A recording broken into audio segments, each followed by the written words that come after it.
चलिए सभी लोग ध्यान दीजिएगा। प्रश्नावली 4.5 का आप लोग इंट्रोडक्शन देखने जा रहे हैं। तो इसके इंट्रोडक्शन में सर्वप्रथम आप देखेंगे किसी वर्गावयव का सहखंडज अवयव क्या होता है।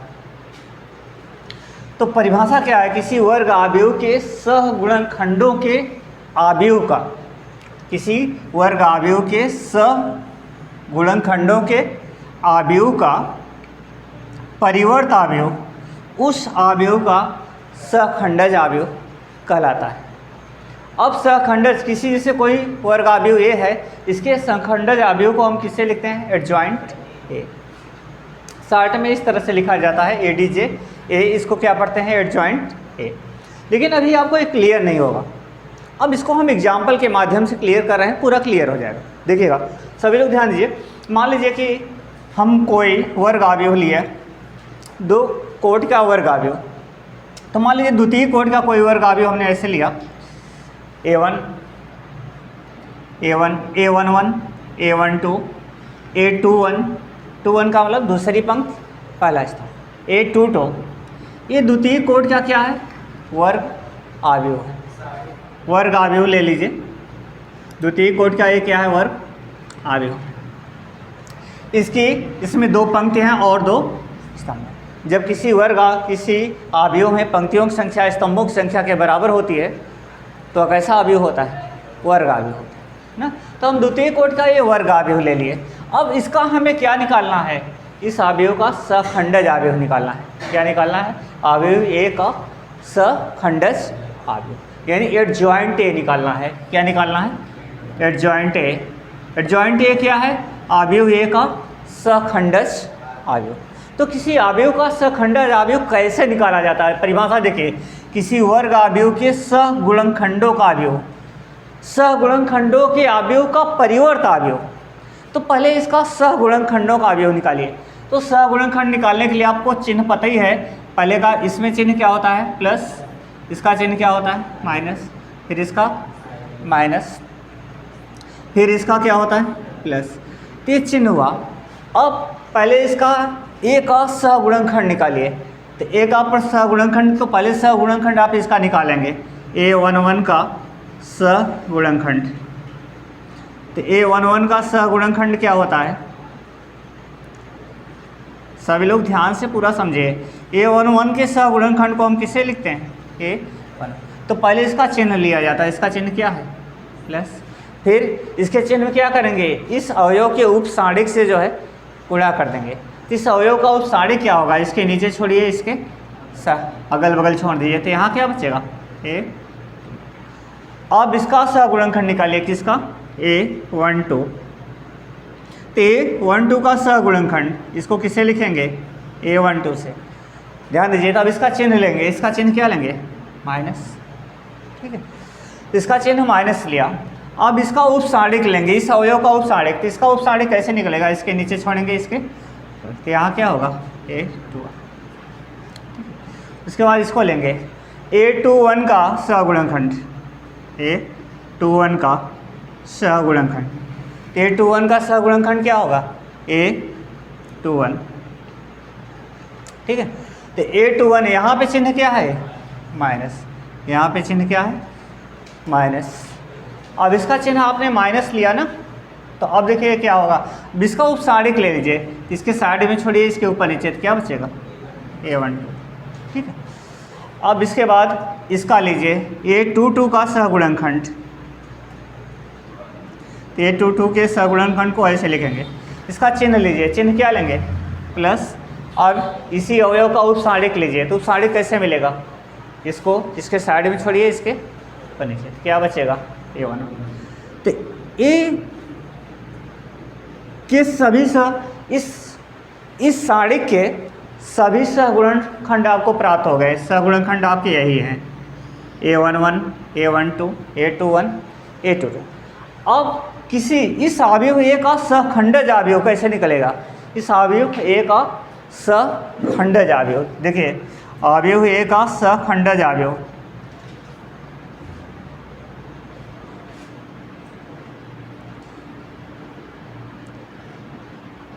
तो अवयव ए का सहखंडज अवयव क्या होता है, किससे लिखा जाता है, एडजॉइंट ए से। किससे लिखा जाता है, एडजॉइंट ए। सभी लोग ध्यान दीजिए, परिभाषा से पकड़िए। मैं चाहता हूँ कि परिभाषा अभी आपको क्लियर नहीं है, लेकिन परिभाषा क्लियर होनी चाहिए। अवयव ए का सहखंडज अवयव क्या कर रहा है, किसी वर्ग अवयव के सहगुणनखंडों के अवयव का परिवर्त अवयव, सहगुणनखंडों के अवयव का जो परिवर्त अवयव होगा वही उस अवयव का सहखंडज, यानी सहखंडज अवयव यानी एडजॉइंट ए होगा। तो एडजॉइंट ए बराबर क्या होगा, इसके सहगुणनखंडों का पहले अवयव बनाइए। किसके सहगुणनखंडों का, इसके सहगुणनखंडों का अवयव। तो इसके सहगुणनखंड कौन कौन से हैं, A11 क्या है ए, और क्या है A12, ठीक है A12, और सहगुणनखंड क्या है A21, इधर सहगुणनखंड क्या है A22। तो देखिए परिभाषा क्या कर रहे हैं, किसी वर्ग अवयव के सहगुणनखंडों के अवयव का परिवर्त अवयव, परिवर्त यानी इसका क्या हम निकालेंगे, परिवर्त। तो इसके परिवर्त अवयव का मतलब डैश, डैश का मतलब क्या होता है, पंक्तियों को स्तंभ में। तो इसका जो परिवर्त अवयव होगा वही क्या कहलाता है, ए का सहखंडज अवयव। और ए के सहखंडज अवयव को किससे लिखते हैं, एडजॉइंट ए से ना। तो पूरी बात क्लियर हुई, किसी अवयव का जो सहगुणनखंडों के अवयव का जो परिवर्त अवयव होता है वह उस अवयव का क्या होता है, सहखंडज अवयव। उसको किससे लिखा जाता है, एडजॉइंट। यानी पहले हम क्या करेंगे, किसी अवयव का सहगुणनखंड निकालेंगे, फिर सहगुणनखंडों का अवयव निकालेंगे, और सहगुणनखंडों के अवयव का फिर क्या निकालेंगे, परिवर्त निकालेंगे। वही क्या होगा, ए का जो है सहखंडज अवयव होगा। अब देखिए इसका परिवर्त वगैरह कैसे निकालेंगे, जरा ध्यान दीजिएगा।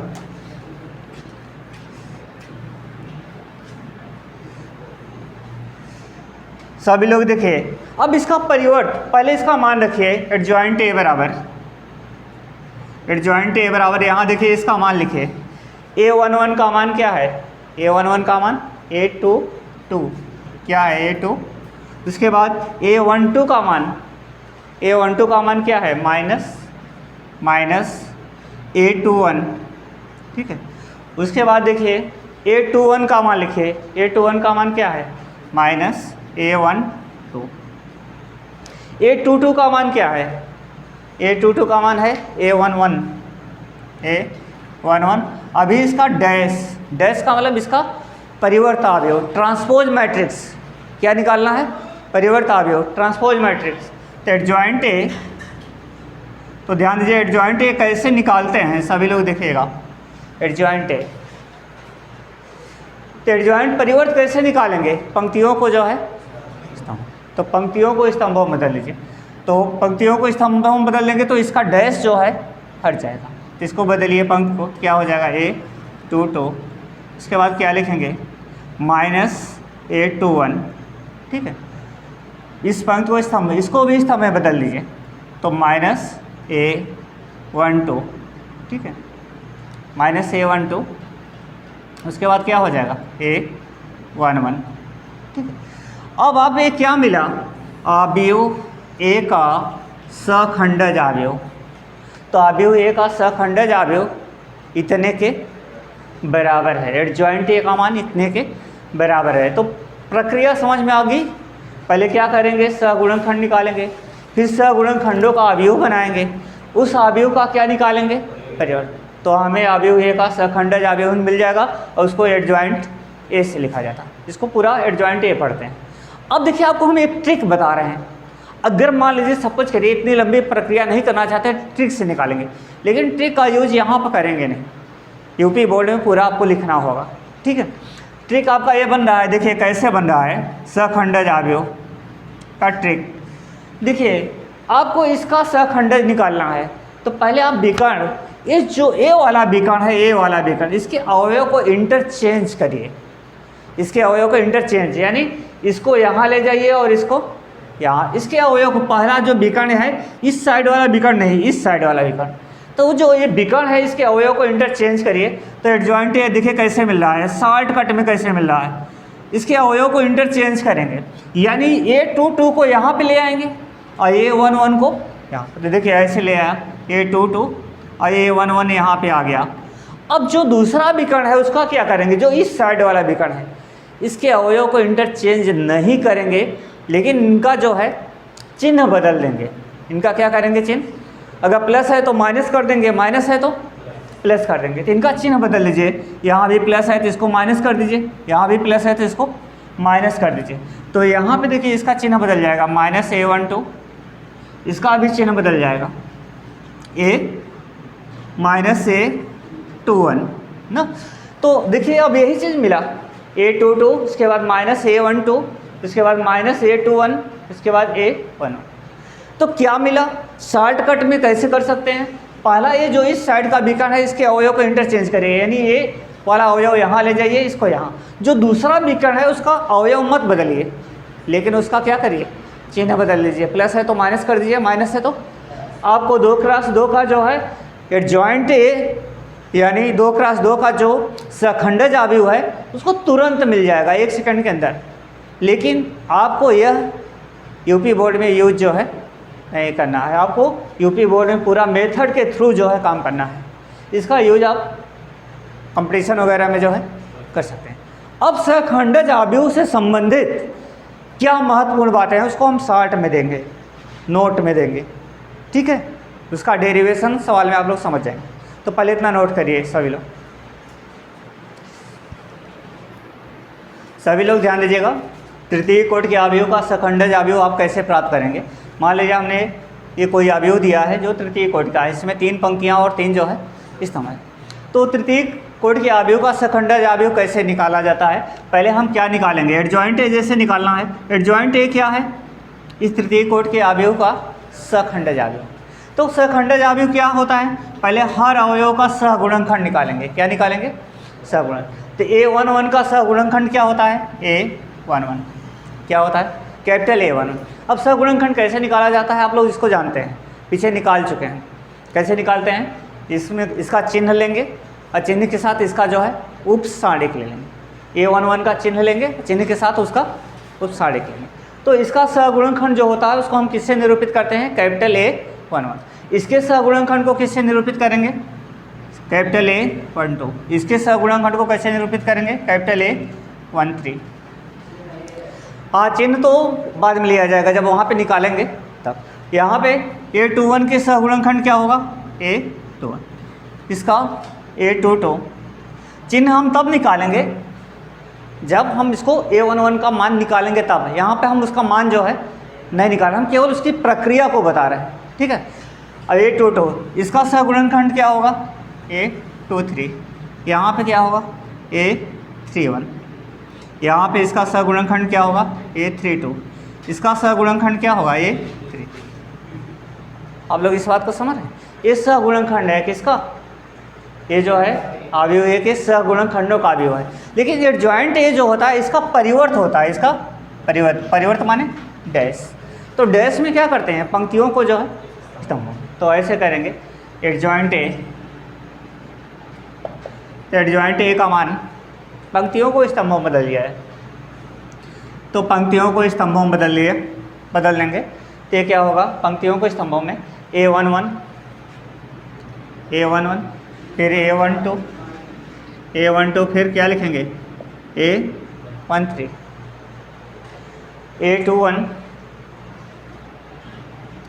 A21 फिर किसको लिखेंगे, A22 A23 फिर किसको लिखेंगे,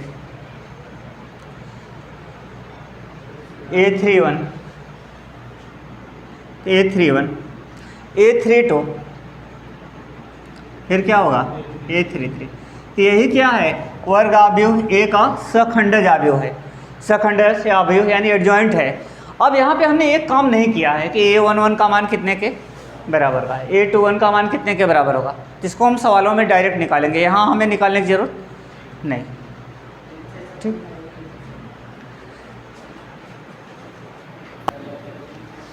सभी लोग ध्यान दीजिएगा इधर देखिए। जैसे मान लीजिए कोई वर्ग अवयव ए है, तो वर्ग अवयव ए, उसके बाद कोई वर्ग अवयव ए लीजिए और उसका सखंडज अवयव लीजिए। वर्गावयव ए का सहखंडज अवयव क्या होगा? Adjoint A. तो देखिए यदि हम कोई वर्गावयव ए लेते हैं और उसका सहखंडज अवयव क्या लिया? एडजॉइंट ए, तो ए में हम क्या कर रहे हैं? एडजॉइंट ए का गुणा करें तो, और या उसका उल्टा गुणा करें। एडजॉइंट ए में किसका गुणा करें? ए का। एडजॉइंट ए में किसका गुणा करें? ए का। तो इसका मान जानते हैं, इसका मान किसके बराबर होगा? इसका मान ए के साड़िक मान और तस्मक अवयव के गुणनफल के बराबर। आई क्या है? तस्मक अवयव। तस्मक अवयव क्या होता है? जिसके विकर्ण में 1 1 होता है और शेष सभी अवयव जो है 0 होते हैं। तो देखिए सभी लोग समझिए, कोई वर्ग अवयव ये लीजिए और उसका सहखंडज अवयव लीजिए, तो उसका जब हम दोनों का गुणा करेंगे तो उसका मान किसके बराबर होगा? ए के साड़िक मान और तस्मक अवयव आई के गुणनफल के बराबर। आई एक ऐसा अवयव होता है जिसके विकर्ण में 1 होता है और शेष सभी अवयव 0। हमने आपको ये भी बताया था तस्मक अवयव का किसी भी में भी गुणा करते हैं तो उसके मान में कोई परिवर्तन। अब इसका उल्टा भी गुणा करेंगे, किसका?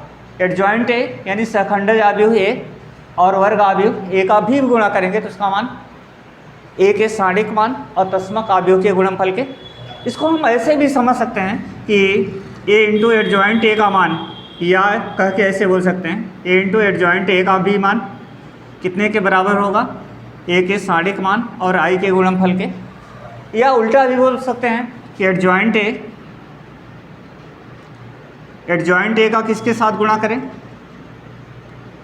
एडजॉइंट ए का ए के साथ उल्टा गुणा करें, तब भी इसका मान किसके बराबर होगा?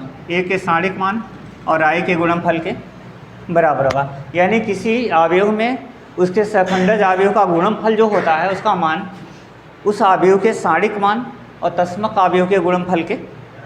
सभी को समझ में? सीधा भी करेंगे तब भी इसके बराबर होगा, उल्टा करेंगे तब भी इसके बराबर। दूसरा रिजल्ट देखिए, अगर दो अवयवों के गुणनफल का साड़िक मान निकालते हैं, जैसे दो अवयव आपके हैं, अवयव ए और अवयव बी, तो दो अवयवों के गुणनफल का जब साड़िक मान निकालेंगे तो इसका मान क्या होगा? अलग अलग अवयवों के साड़िक मान के गुणनफल के बराबर होगा। यानी दो अवयव आपने कौन से लिया? ए और बी। इसका जो है साड़िक मान निकालना चाहते हैं, साड़िक मान। तो अवयवों के गुणनफल का जो साड़िक मान होता है, पहले अवयव के साड़िक मान और दूसरे अवयव के साड़िक मान के गुणनफल के बराबर होगा। यानी ए बी का जो साड़िक मान होगा वो ए के साड़िक मान और बी के साड़िक मान के गुणनफल के। समझ आ रहा है? तीसरा एक बहुत महत्वपूर्ण रिजल्ट है, उस पर आपका कोई ऑब्जेक्टिव क्वेश्चन भी शायद है, जिसे आप किसी एडजॉइंट ए का साड़िक मान निकालना चाहें। किसका साड़िक मान निकालना चाहें? एडजॉइंट ए का। तो एडजॉइंट ए का जो साड़िक मान, एडजॉइंट क्या है? किसी अवयव का सहखंडज अवयव। तो किसी अवयव के जब सहखंडज अवयव का साड़िक मान निकालेंगे तो उसका मान किसके बराबर होगा? ए के साड़िक मान का घात कितना होगा? n minus 1। ए के साड़िक मान का घात कितना होगा? n minus 1। अब कहेंगे कि n क्या है? n जो है ए का कोटि है, ए की कोटि है। कोटि माने उसमें n पंक्तियां हैं और n स्तंभ। जहाँ n क्या है? अवयव, वर्ग अवयव ए की कोटि है। जहाँ n वर्ग अवयव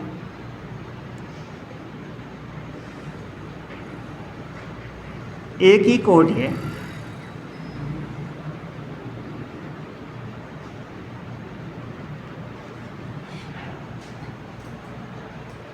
जहाँ n वर्ग अवयव ए की कोटि है।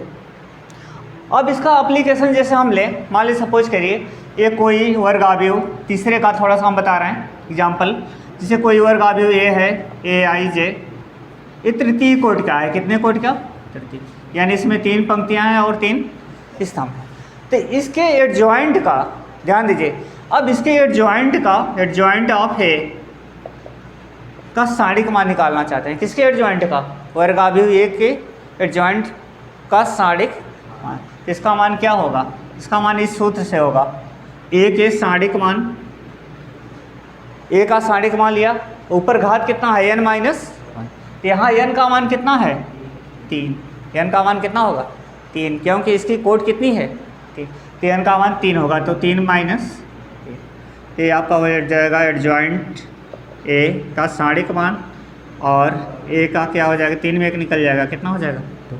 यानी आपका ए रिजल्ट क्या होगा, सही होगा। यानी एडजॉइंट ए का साढ़िक मान किसके बराबर होगा, ए के साढ़िक मान के वर्ग के बराबर। अगर यहाँ पे घात हम 4 ले लेते तब यहाँ क्या होता, 4 में 1 जो है तो वर्ग नहीं होता, क्यों होता। बस में आपको ये सवाल कहीं ना कहीं मिलेगा ऑब्जेक्टिव क्वेश्चन में, ठीक है। किसी भी क्या होता है, किसी भी एडजॉइंट के किसी भी वर्ग आव्यूह के एडजॉइंट का जो साढ़िक मान होता है उस आव्यूह के साढ़िक मान के n-1 घात के बराबर, ठीक है। अब इसके बाद हमें आपको बताना है, तीनों रिजल्ट आपको देखना है व्युत्क्रम आव्यूह, किसी आव्यूह का व्युत्क्रम आव्यूह। अब लोगों को आव्यूह बताया गया था, जैसे ए का व्युत्क्रम बी, बी का व्युत्क्रम ये तब होगा जब ए में बी का गुणा करें और बी में तो उसका मान आई के, तो दोनों ए और बी दोनों एक दूसरे के क्या कहलाते हैं, व्युत्क्रम कराते हैं। लेकिन वहाँ पे आपने जो व्युत्क्रम निकालना था प्रारंभिक संक्रिया के माध्यम से निकाला था, यहाँ पे व्युत्क्रम आपको जो है साढ़िक नियम से निकालना। तो अब आप लोग सोच रहे होंगे कि साढ़िक नियम से हम व्युत्क्रम आव्यूह कैसे जो है निकालें, तो उसको नेक्स्ट कल देखा जाएगा, ठीक।